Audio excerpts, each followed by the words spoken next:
Bonsoir et Chag Sameach, puisqu'on est encore dans la fête de Pessah et que nous sommes le 18 Nissan, l'anniversaire de Rabbi Levi Yitzhak, le papa du Rabbi, et que nous honorons parce que c'est un grand kabbaliste et qu'il a fait plein de bonnes choses, ne serait-ce que pour avoir un enfant comme le Rabbi.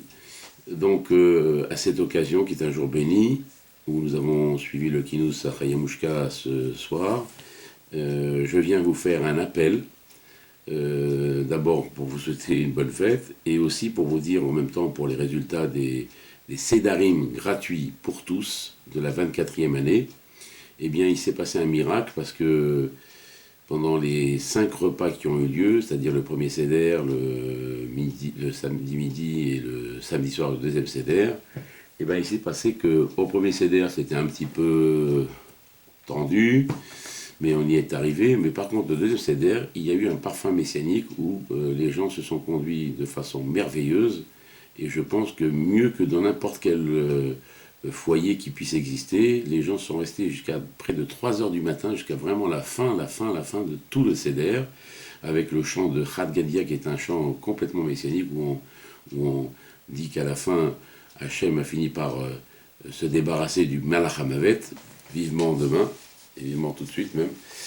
Que Baruch Hachem, ça s'est très bien passé. On n'a pas eu la possibilité de faire le micro-trottoir ou le petit reportage habituel pendant le dernier soir, qui est un soir de Motzai Chag, pour des raisons techniques, on va dire. Eh bien, là, je vous fais un appel pour vous dire et vous donner de ces nouvelles de ce projet qui a merveilleusement marché, très bien. Et par contre, vous savez, quand il s'agit de financer ce projet, eh ben, ce projet coûte assez cher, puisqu'il a la vocation et on peut dire la primeur d'être toujours encore l'unique formule existante dans ce monde où on propose aux gens de les héberger en plus. C'est-à-dire qu'on ne les prend pas en charge seulement un CEDER, ni 2 CEDER, on les prend en charge depuis le premier CEDER jusqu'à la fin de la fête première. Et ça, c'est une occasion unique et une affaire unique qui existe. Et par-dessus le marché, pour qu'on soit tout à fait dans la halakha, on les héberge. Et ça a un coût. Alors j'ai du mal parce qu'apparemment la situation veut qu'elle est un peu plus difficile chaque année depuis quelques années. Et là, j'ai pris sur moi d'arrêter de prospecter pour chercher de l'argent parce qu'à un moment donné, je risquais de mettre en péril le projet parce qu'il fallait aussi l'organiser, ce projet, avec le personnel, parce qu'on était près d'une quinzaine de personnes à encadrer ce projet. Et ça, il fallait le gérer. Et bon, donc à un moment donné, j'ai baissé les bras de continuer à collecter. Je remercie par avance et toujours les communautés, les synagogues qui ont bien voulu accepter ma présence pour faire des appels au sein même de leur Keïla, ou même montrer un bitachon, parce qu'il y a certaines communautés qui pensent que demander et faire un appel risquerait d'amoindrir ou d'appauvrir leur Keïla. C'est un manque de bitachon, je le dis en passant, et je souhaite vraiment que toutes les communautés finissent par vraiment m'aider et faire un appel correspondant. Je pense que ça les concerne complètement, d'autant plus que ça se passe à Paris, dans la région parisienne, et que tous ceux qui sont dans ce secteur, même en province, parce que il m'arrive souvent aussi de recevoir des gens de province, donc tout le monde est concerné. Et ce fameux Sédarim gratuit pour tous, le mot pour tous, j'aimerais dire aujourd'hui que c'est pas seulement pour ceux qui y participent en tant qu'invités, il veut dire aussi pour tous que tous ceux qui sont parmi nous, de la Keïla, ils participent activement en finançant ce projet. Parce que moi, pour l'instant, jusqu'à preuve du contraire, j'y suis pas arrivé encore. Le jour où je ne ferai pas d'appel financièrement, eh ben vous aurez compris que j'en ai plus besoin. Et je ne sais pas si j'aurai peut-être la gentillesse de vous dire, écoutez, allez, vous voulez y participer, je vous donne encore le mérite. Mais là, Dieu veut que je vous le demande encore. Et c'est un grand mérite et un grand srout que de mettre la main à la poche et de continuer à contribuer à cette miftzala.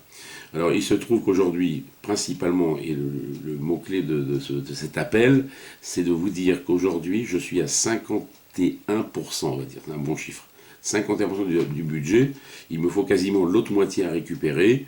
La seule façon qu'on pourra, vous et moi, à y arriver, c'est, je pense, le mot clé, c'est de dire à chacun d'entre vous de remettre la main ou de mettre la main à la poche pour y participer, et surtout de faire un tour de table, non pas grandiose, d'aller voir je ne sais pas qui, je ne sais pas d'où, simplement d'aller voir le papa, le frère, la sœur, la mère, ou le meilleur ami, ou le deuxième meilleur ami, le petit cercle le plus proche de vous, de les inciter, de les motiver pour qu'ils puissent eux aussi faire la même chose que vous avez fait vous-même.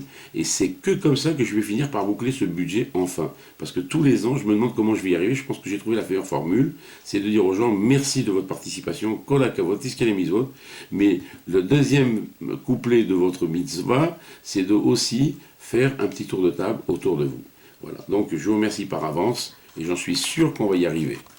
Kol Tour, Chag Sameach, et que Mashiach se décide à venir nous délivrer enfin de cette Égypte dernière. Voilà un petit zoom sur la fiche pour vous dire de quelle façon il va falloir nous aider, soit en allant sur le site betmamash.org, soit, et là vous pouvez faire un don en ligne, soit en m'appelant directement sur mon téléphone au 06 70 95 53 52, je répète, 06 70 95 53 52, et là vous pourrez faire un don en ligne, par téléphone avec mon appareil TPE, terminal de paiement électronique, justement avec le système de VDA. Et vous avez aussi la possibilité d'envoyer